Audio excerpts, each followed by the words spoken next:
আসসালামু আলাইকুম ওয়া রাহমাতুল্লাহি ওয়া বারাকাতুহু।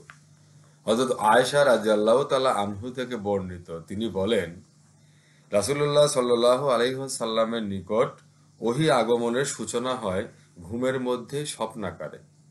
স্বপ্নে তিনি যা দেখতেন তাই দিবালোকের ন্যায় তার কাছে স্পষ্ট হয়ে যেত। কিছুকাল এ অবস্থায় চলার পর আপনা থেকেই তার অন্তরে লোকালয় হতে নির্জনে থাকার প্রেরণা উদিত হয়। তিনি মক্কা নগরী হতে 3 মাইল দূরে হীরা নামক পর্বত গুহায় নির্জনে বাস করতে লাগলেন। তিনি পানাহারের জন্য প্রত্যহ বাড়ি এসে সামান্য কিছু নিয়ে যেতেন এবং তথায় একাদ্রিক্রমে অনেক রাত ইবাদত বন্দেগীতে নিয়োজিত থাকতেন। কিছুদিন পর পর বিবি খাদিজার সাথে সাক্ষাতের জন্য বাড়ি আসতেন। পুনরায় কিছু পানাহার সামগ্রী নিয়ে একাধারে ইবাদত বন্দেগীতে রত হওয়ার জন্য হীরা গুহায় চলে যেতেন। এভাবে হীরা গুহায় আল্লাহর ধ্যানে মগ্ন থাকাকালে হঠাৎ একদিন তার নিকট সত্য আত্মপ্রকাশ করে, অর্থাৎ মহান আল্লাহর পক্ষ হতে ফেরেশতা জিবরাইল আলাইহিস সালাম ওহী নিয়ে রাসূলুল্লাহ সাল্লাল্লাহু আলাইহি ওয়াসাল্লাম এর সম্মুখে উপস্থিত হয়ে বললেন, ইকরা, হে নবী, আপনি পড়ুন। উত্তরে তিনি বললেন, আমি তো পড়তে জানি না। হুজুর সাল্লাল্লাহু আলাইহি ওয়াসাল্লাম বলেন, এত শ্রবণে জিবরাইল আলাইহিস সালাম আমাকে ধরে এমন জোরে আলিঙ্গন করলেন যাতে আমার কষ্ট অনুভব হলো।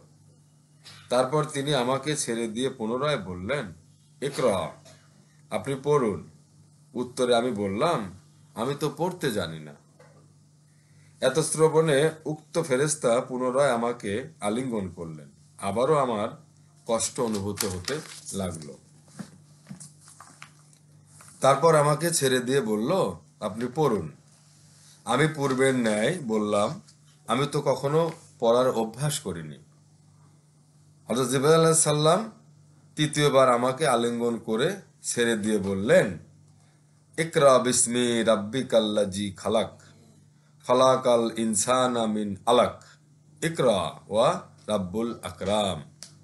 অর্থ, পড়ুন আপনার প্রভুর নামে, যিনি আপনার সৃষ্টিকর্তা, যিনি মানুষকে সৃষ্টি করেছেন জমাট রক্তপিণ্ড হতে। পড়ুন আপনার প্রভু অতি মহান। এ ঘটনার পর রাসূলুল্লাহ সাল্লাল্লাহু আলাইহি ওয়াসাল্লাম উক্ত আয়াতসমূহ পাঠ করতে করতে বাড়ি ফিরলেন। ভয়ে তার হৃদয় থরথর করে কাঁপতে লাগলো। তিনি সহধর্মিণী খাদিজা বিনতে খুয়াইলিদ এর কাছে এসে বললেন, আমাকে কম্বল দিয়ে জড়িয়ে দাও, আমাকে কম্বল দিয়ে জড়িয়ে দাও। অতঃপর খাদিজা তাকে কম্বল দিয়ে জড়িয়ে দেন।